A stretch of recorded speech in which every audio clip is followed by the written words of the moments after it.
the town that vanished every 13 years. In the far northern stretch of Montana, tucked between forgotten railroad lines and forests so thick they seemed to breathe, there once stood a town the maps refused to remember. Locals called it Graywick, though its name appeared in no official record, no census, no postal registry, not even in the dusty county archives. Travelers stumbled upon it occasionally, usually by accident, and always described the same strange feeling. The air felt heavier, as if the land itself were holding its breath. Graywick looked perfectly ordinary on the surface. Weather-beaten houses, an old diner with a flickering neon sign, a church whose bell had long since fallen silent. But there was one thing the few who knew about the town all agreed on. Every 13 years, without warning, Graywick disappeared. Not emptied, not abandoned. It vanished. Buildings, streets, people, everything swallowed by an invisible void, leaving behind nothing but a field of dead grass and the uneasy sense that something had been erased. Then, just as mysteriously, it would return 13 years later, exactly as it had been, as though the missing years had never passed. Only a handful of people remembered its prior appearances. Fewer understood the pattern, and no one, not the curious, not the terrified, not even those who had once lived there, knew why it happened. But the next disappearance was approaching. In 6 days, Graywick would vanish again, and this time, someone planned to be inside when it happened. For most people, Graywick was just a rumor, a whisper traded between truckers and late-night radio callers. But for me, it was the place that stole my brother. They say the town appears only once every 13 years. No signs, no warnings. One day it's simply there, a place the world forgets until it forces you to remember. A brother, Daniel, vanished the last time Graywick returned. He was 16. I was 10. The police called it a runaway case. My parents called it a nightmare, but I knew something else had taken him. 13 years have passed, and Graywick is due to reappear tonight. My name is Alex Mercer, and after searching half my life, I'm going back to the one place people swear doesn't exist. That sign wasn't here yesterday. The closer I get, the more the world feels wrong, like the air is thicker, like the forest is watching me. And then, I see it. Graywick, back from wherever it goes, frozen in time, waiting. But something's different. No movement, no birds, no sound at all, as if the town is holding its breath for me. I step into the town that isn't supposed to exist. Every building looks exactly as it did 13 years ago. The rust on the diner sign, the broken window of the old hardware store, the church bell still missing. And that's when I hear it. Not a person, not an animal. A whisper, right behind me. Whatever returned to Graywick. It was waiting for me, and it remembered my name. For most people, Graywick was just a rumor, a whisper traded between truckers and late-night radio callers. My name is Alex Mercer, and after searching half my life, I'm going back to the one place people swear doesn't exist. That sign wasn't here yesterday. The closer I get, the more the world feels wrong, like the air is thicker, like the forest is watching me. And then, I see it. Graywick, back from wherever it goes, frozen in time, waiting. But something's different. No movement, no birds, no sound at all, as if the town is holding its breath for me. I step into the town that isn't supposed to exist. Every building looks exactly as it did 13 years ago. The rust on the diner sign, the broken window of the old hardware store, the church bell still missing. And that's when I hear it. Not a person, not an animal. A whisper, right behind me. Whatever returned to Graywick. It was waiting for me, and it remembered my name. X. You came back. X. You came back. The whisper froze every muscle in my body. It sounded like Daniel, but older, rougher, as if years I never saw had worn down his voice. I spun around. No one, no footprints, no shadow. Just the empty street stretching out like a long, open scar on the earth. That's when I saw it. A flicker. Deep inside the old Graywick diner.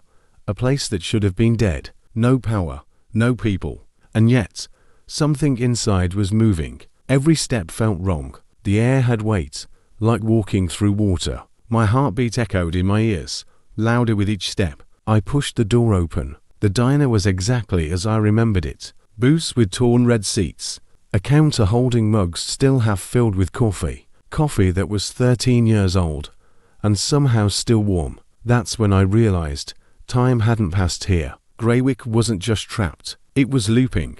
The moment my fingers brushed the mug, the lights went out. Then the whisper came again. Closer. Inside the room with me. Alex, you shouldn't be here. My eyes adjusted just enough to see a shape. Standing near the back booth, a figure. Still, but somehow trembling at the edges, like it was struggling to stay solid. It stepped toward me, not walking, drifting, like gravity didn't apply. I took a step back and the entire diner groaned, as if reacting to me. It stepped toward me, not walking, drifting, like gravity didn't apply. I took a step back and the entire diner groaned, as if reacting to me. Alex, you came back. You came back. It wasn't Daniel's voice anymore. It was layered. Multiple voices speaking through one throat. The lights returned. The figure vanished. Nothing remained except the slowly spinning ceiling fan and the smell of burnt air. Then I saw the note. Fresh ink. My name written on the front. Shaking, I unfolded it. The church bell hadn't rung in decades. It didn't even exist in the tower anymore. Someone or something wanted me to go there. But when I stepped outside, the street didn't look the same. Buildings had shifted. A house that used to be on the corner was now in the center of the street. The road twisted into angles that hadn't been there minutes earlier. Greywick wasn't just back. It was alive. It was rearranging itself. Then against all logic, the church bell rang. One deep toll. A warning, a call, or an invitation. The forest around the town began to stir, as if responding to the bell. Branches twisted toward the church, pointing like skeletal fingers. I knew this was a trap. Every instinct begged me to run. But if the bell rang, then someone must have rung it. And maybe that someone was Daniel. So I followed the sound, straight into the heart of the town that vanished, and the darkness that wanted me back. Greywick's church sat on the highest hill in town, its crooked steeple stabbing the sky like a broken spine. No lights, no movement. Yet I felt watched from the moment I looked up at it. The bell had rung once, just once, enough to pull me toward the place everyone avoided, even when the town was alive. As I climbed the hill, I realized the road beneath me wasn't straight anymore. It bent, subtly at first, then sharply, forcing me to change course even though the church never moved. The town was shifting again, quietly, slowly, guiding me up the hill, a hand pressing on my back. When I finally reached the doors, one stood open by only an inch, just enough to invite me in, or swallow me whole. The moment I stepped inside, the smell hit me first, dust, rot, and something metallic, like old blood. The church interior hadn't aged, not really. The wood wasn't rotten, it looked frozen in time, just like the diner, preserved, waiting. But the most disturbing part wasn't what I saw, it was what I heard. Low whispers poured through the church, dripping from the ceiling, seeping from the cracks in the walls. Dozens of voices overlapping, impossible to understand, until one voice separated itself. A voice I knew. Alex. Then I saw them, floating orbs of dim, white light like fireflies made of fog. They drifted between the pews, hovering close to the floor. They pulsed gently, almost like breathing. One orb inched toward me, flickering faster as it neared. And then right when it was inches from my hand it changed. It took the shape of a face. The face was pale, hollow-eyed, familiar. Daniel. Before I could react, the face dissolved back into light and shot toward the altar, and I followed. The altar was covered in scratches, not symbols, not letters, claw marks, deep ones. Something had tried to escape, and then I saw it.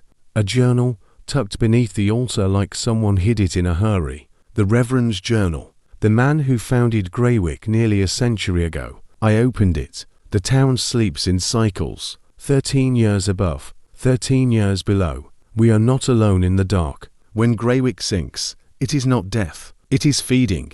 The final entry made my blood run cold. If you hear the bell, do not answer. The bell tolls only when it needs a new voice. The bell rang again, but this time, it was directly above me. I looked up. There was something in the steeple. A shape, human-shaped, hanging upside down like an insect waiting to drop. It scuttled back into the darkness with impossible speed. Too fast to be human, too silent to be natural. I didn't think. I moved toward the exit, slowly, keeping my eyes on the steeple. The whispers grew louder, faster, more desperate. They weren't warning me. They were urging me to run.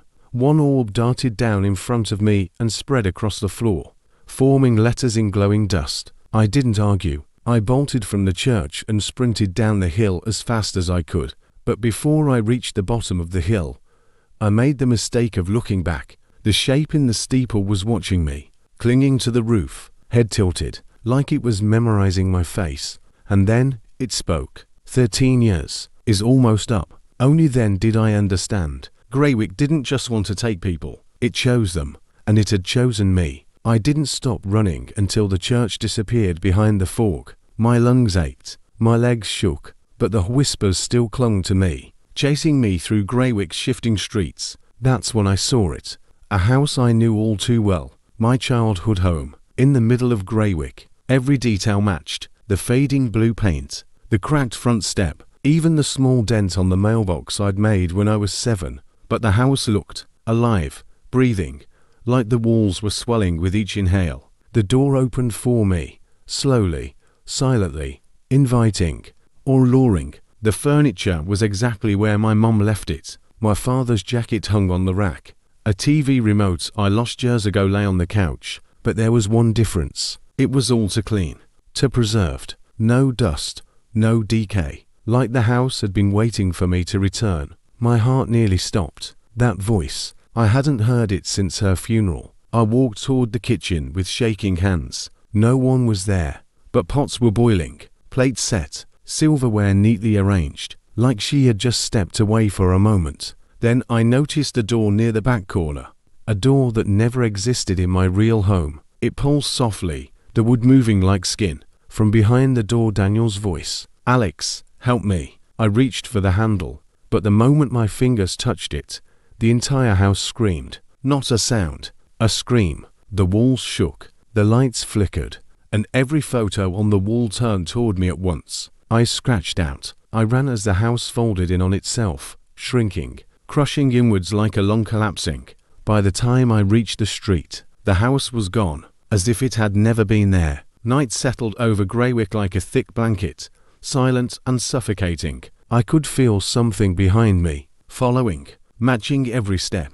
When the streetlight flickered, I saw it, a shadow that didn't belong to me. It stood several feet behind, tall, still, watching. It didn't walk, didn't bend, didn't sway. It just shifted positions every time I blinked. The whispers grew louder, echoing off buildings, bouncing between reality and hallucination. Asterisk, he's close. Asterisk, he's waiting. He's not your brother anymore. The shadow only existed under the street lamps, but when I stepped into darkness, something cold brushed my neck. A hand. I ran into the first building I found.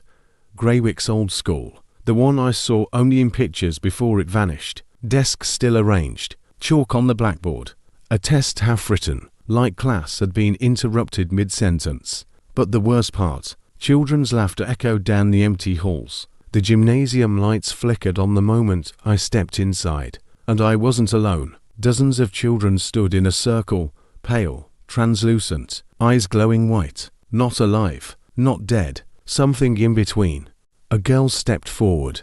Half her face was missing, skin torn away to reveal nothing but swirling darkness. GIRL soft, broken. We didn't mean to stay here. We didn't know the town wouldn't let us leave. They didn't attack. They pointed toward the auditorium. In the center of the room, under a spotlight, stood a small box, with Daniel's name carved into the lid. I hesitated. Every instinct screamed to run, but this might finally lead me to him. Inside, I found two things.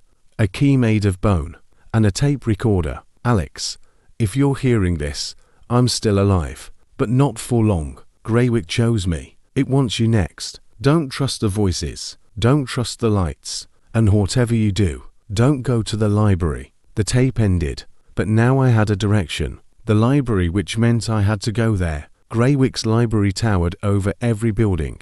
Black windows, no signs of life. The key in my hand pulsed faintly, like it recognized something. Every book was torn open, pages scattered like feathers. But the back room, that's where I felt it. A heartbeat, coming from the floor. The bone key fit perfectly into the lock, and the trapdoor opened to darkness. Below the library was a cavern the size of a stadium, walls covered in carvings, people, faces, eyes, all screaming. And inside that glowing cage, someone sat with their knees pulled to their chest. It was Daniel. Daniel. He looked up, older, thinner, eyes glowing faint blue like he wasn't entirely human anymore. Alex, you shouldn't have come. The cage hummed, reacting to my presence. Daniel crawled backward, terrified. It wants you. It's always wanted you. I was just the bait. Then I heard it. A deep, slow inhale that shook the cavern walls. Something massive was waking up. The shadow, the one that followed me, dropped from above and landed inches from us. Taller now, stronger, more solid. I ran through the cavern, torches dying as I passed them. The shadow gained on me, its limbs stretching unnaturally, scraping the walls, shaking the earth. The staircase collapsed behind me. The tunnel sealed. Greywick was rearranging itself again, trying to trap me. At the end of the tunnel stood a stone door, covered in carvings that matched the journal from the church, and a hollow keyhole. The key pulsed again, but I hesitated. If I opened this door, would it free Daniel, or free something far worse? The shadow's breath chilled the back of my neck. Whisper distorted. Choose. With no time left, I made my choice.